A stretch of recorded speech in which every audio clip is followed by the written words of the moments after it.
Well, Burke, it's a pleasure to meet you and to talk with you about some, high-level education issues and just the way in which superintendents are approaching them. A lot of folks have had conversations recently around alternative ways to look at funding and budgets to be more, I guess, progressive maybe is the term, but I'll let you define it from your vantage point, in how we can better incorporate corporate America, the private sector, in helping us offset any challenges we might have with our yearly budgets. How do you look at that in your community, and are we as progressive as I may think just based on conversations, or is there some work to be had? Well, I think both. I think we are being very progressive in those areas, but as with many other areas, there's still a lot of work to be done.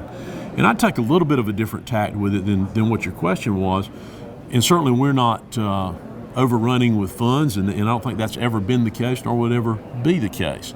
So we are constantly looking to ways that we can operate more efficiently, better utilize the resources that we are provided, and seek and lobby for funds. But what I more prefer to talk about in the approach is not just looking to public sector, private sector partnerships for funding, but the things that those partnerships can bring to our programs and to our students. One of the great pushes that we have in Greenville County Schools right now is our G+ initiative. In other words, we want students not only to graduate, the G being graduate, it works out nicely that it also relates to Greenville, but the G being for graduate, and obviously the plus, graduation, and in addition to that, we want our graduates to leave us either having some college credit, and it can be all the way up into a major area of study. We have students leaving us with 55 and 60 credit hours of college credit, including credit hours in majors, including areas like engineering. We want them either to have that and or to possess an industry certification. So they can walk out the door and be a welder, machine tool operator, CNC operator, be a barber, be a cosmetologist, go to work in a car dealership as a mechanic or an auto body shop and have that certification. Well, that G+ program, having those certifications, having those college credits, that requires multiple and numerous partnerships, not just with the private sector, requires a lot of those, but also with post-secondary. We have a partnership, a very viable and working partnership with the Greenville Health System, working in the medical services arena and working to provide opportunities for our students all the way from entry-level nursing type jobs or more technical jobs in the medical profession, all the way up to we are developing with them a program for our students that perhaps will be pre-med because their route's going to be to go to medical school and be a doctor. Are you finding other districts are doing what you're doing, or do you feel like you're in the minority with this? Well, I think that obviously there are other districts that are doing those things. We just package it a little differently. We call it G+. We're reaching out to those segments in the community, whether it be Greenville Health System or Michelin or BMW or Fluor Construction Corporation, and also to smaller businesses. And those are huge corporations. We also have partnerships with, for example, local machine shop that employs 20 people. But the partnerships are leveraging for us the opportunities for our students. Now, those opportunities, they also, perhaps at the end of the day, they save some money because that's part of the day that students are engaged there that they may not be sitting in a class, but that's not the primary objective, hasn't been and won't be the primary objective. The primary objective is to prepare students that are truly college ready and career ready. Well, what better way to show you're college and career ready, better than any score on any achievement test, by actually doing, then actually do it, walk out with a transcript with those college credits on it, or with that industry recognized certification that says, I'm a welder, I'm certified to be one, and they'll be hired tomorrow in a high paying job. And what you were talking there, I was taking away from is that the ownership of learning on the student side.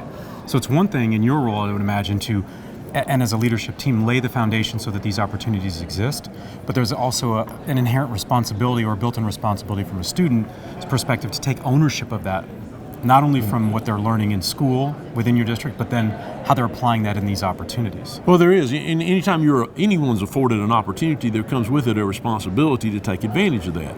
But this is pretty much an all-encompassing partnership. It requires, obviously, the school, the teacher, the principal, all those involved in supporting the classroom. It requires effort on the part of the student, taking advantage of the opportunities, support from their home, from their family, and then support from nonprofits in the community. We have partnerships with them. For our other government entities, we have partnerships with them, and then of course business and industry, and we have a tremendous number of partnerships with them. I would imagine then, Burke, you've got a lot of, you have a number of channels, if you will, in communicating all of these different pieces when it comes to the student to the family and documenting their learning and their achievements through this very thoughtful process and system that you've built. How have you looked at that when you think about a world of technology that you can communicate with the families of your students and on a day-to-day basis with meaningful information about the progress and the path that they're taking? Well, obviously, to your point, that greatly enhances the ability to communicate. And I would say, to change your characterization a little bit, we've not built this. We're in the process of building it. It's an ongoing process, and I don't think it will ever end, because as the job market changes, as the way college looks changes, it will be a model that we're always building, adding to, revamping, reorganizing, that sort of thing. But communicating those opportunities is a huge challenge, and it is facilitated and eased by the ability to use technology. How has the role of a superintendent changed in your estimation, and what does it require now that it might not have required just because we're in a different world? The context is different, right? I mean, now you are interfacing with with the community in ways that maybe we didn't in years past. Well, I think this is my 5th year as a superintendent, my 37th year in education, and I've been a deputy superintendent, assistant superintendent, principal, teacher, coach. So I've been through all those seats. We are at the heart of what we do, a people business. So the ability to interact with people, whether it's a student sitting in the classroom, the teacher teaching the class, or people out in the community, that's always been a key to being successful, whether it was 30 years ago, 20 years ago, 10 years ago, or today.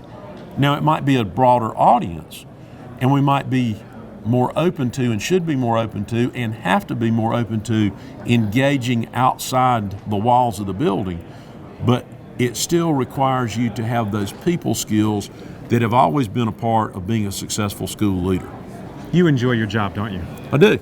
Yeah. It's I guess I'm at the point in my career, if I didn't, I could retire. So that's a nice place to be. So it's great to be able to come to work every day because I enjoy what I do. No, I think it's nice that we can communicate out that there's a great energy in today's superintendent that is not only necessary, but it helps to expand the brand and the opportunity of education in general for young people that are looking at careers in education. It changes the narrative in a very positive and progressive way. Well, we think it does, and it certainly, in talking with young people, whether they're students in our school that are not yet gone off and decided they're going to go to college or they're going to go the career route, whatever they might be going to do, when talking with them and trying to get them interested in our profession, what other area, and there are only a very few, do you have the opportunity to so impact in a positive way an individual's future and the future of our community, our nation, and our world? So, there are not many places where you get a chance to do that every day. Very true. Well, thank you, Burke. Thank you. It's been a pleasure. Enjoyed it.